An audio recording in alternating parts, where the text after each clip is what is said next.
What's going on, everybody? Been a hot 5 seconds or so since the last time I have done a video, but I've been meaning to do the tasting portion of this video for a while, and the beer has been sitting in the keg conditioning for quite some time. Quite some time as in like a month and a half or so. But here she is, the Blue Moon clone. Look at that snow shower. Woo! Put on your winter coat. Yeah, right? In this 100-degree plus weather. I tell you, this is pretty darn close to a Blue Moon clone, man. That Austin Homebrew Supply Blue Moon all green clone kit. Very, very good, man.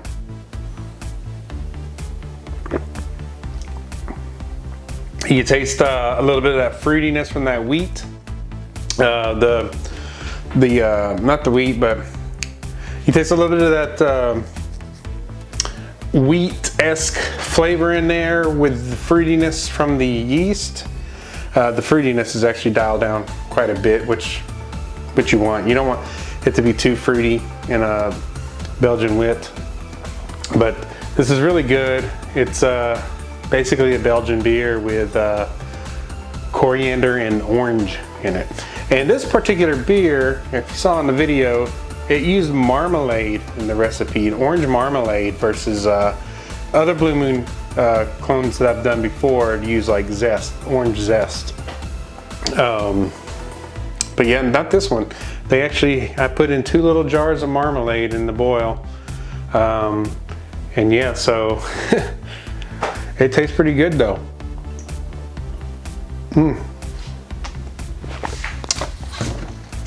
So let's look at the grain bill. As you saw in the video, I did put the grain bill in the process there. But it was a ½ pound of carafoam, 3 1/4 pounds of white wheat, and 3/4 pounds of flake wheat, 2 1/4 pounds of 2-row, 1 pound of 6-row. So 2 different base malts in this one. And then 1 1/4 pound of Munich, and 3/4 pound of flaked oats. Now those flaked oats gave this beer a really smooth mouthfeel. Really smooth mouthfeel. The body is about a medium body, light to medium body on it. And I'm trying to remember what I mashed this thing at. Pretty sure I just went with what they told me to mash at, which I think was like 154 or so. Let me see. Actually, it's comical. I believe it was 154. Earlier in the video, I show what I mashed at, but these instructions actually say between 150 and 160. So this is, I think when they sell these kits, they're looking for somebody who is not like super controlling on things, or new brewers or something, but lighter bodies, I go with, like, you know, the 150, 149, 151. Heavier body, medium to heavy body, you know, 153, 156, 153 to 156. But I believe I matched this at 154. So there's that. We put some candy sugar in this. Now, a time before when I made a Belgian beer that called for candy sugar, I actually made the candy sugar myself by boiling water with sugar and everything on the stove, letting it kind of solidify, and then I busted it up into little glass-like pieces and threw that in the boil. It's kind of the same concept. It's like refined. And we did Tettnang for the bittering hops, and then it was ½ an ounce of Saaz for the flavor aroma. And the beer turned out pretty good. And I did use a dry yeast. I used the Safe Brew T58. I've been using dry yeast in the summertime, especially just because they make it through the mail better, and I don't have to worry about them activating or anything.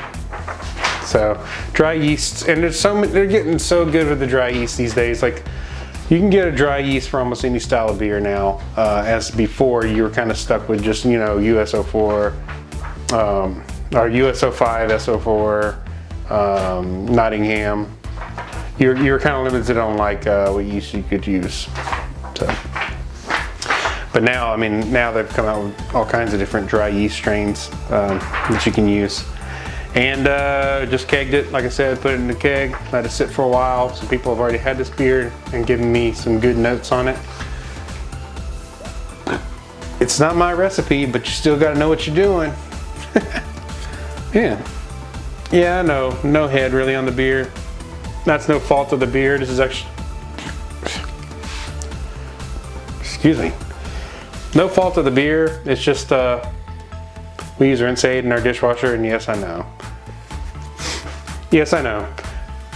I should hand wash my beer glasses if I want, you know, head retention and stuff on them. But that's what rinse aid does to your glasses, man. Just nothing will stick. It's supposed to help. It's a rinse aid. It's supposed to help get all the crap off your glass, right? And sometimes it leaves like a little film on there, I guess. You know something different about my brewery?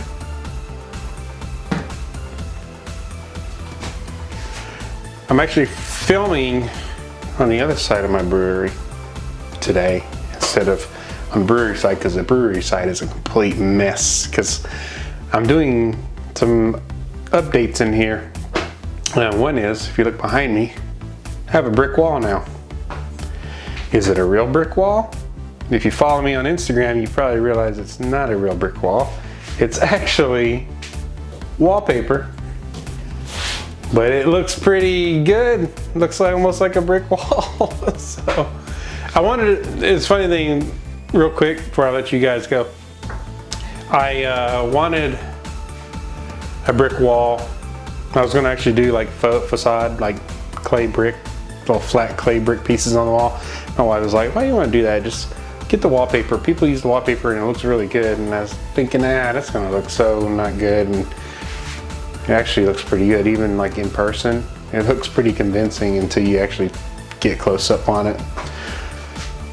But yeah, I'm gonna do the brewing side next, that wall. And that one's gonna be more challenging because I got a lot more cutouts and stuff to do to put the paper on the wall. And it's a vinyl wallpaper, so you have to use a heavier paste or the wallpaper won't stick. It'll just fall off the wall eventually because it's heavier paper. But anyhow, and I got an arcade in here. I moved it from my office to in here, but I'm actually getting rid of this one because I'm building a retro arcade, big bar top arcade unit that's gonna sit in the corner in here. And so while I'm brewing or got people over, we can play games or whatever we want in the corner. So, but anyways, yeah, that's my latest brew. And I do have another Clawhammer stovetop brew coming up, but this particular one was done on my 240 20 gallon here in the brewery. But I'm gonna do a Texas Bach also, and it's time for fall beers here soon. So another pumpkin ale video coming real soon as well. And I'm trying to think of some fun things to do with that.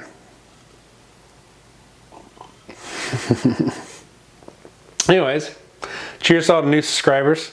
I know a lot of you didn't subscribe for the beer portion because you watched my cooking videos, way up there. My brewing videos, not as popular, but that's okay. I still do my brewing videos because I like to brew.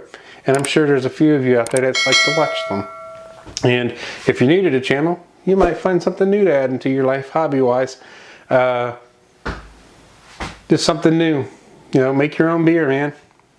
It can be done. Anyways, cheers guys, and we'll see you soon. Thanks for watching.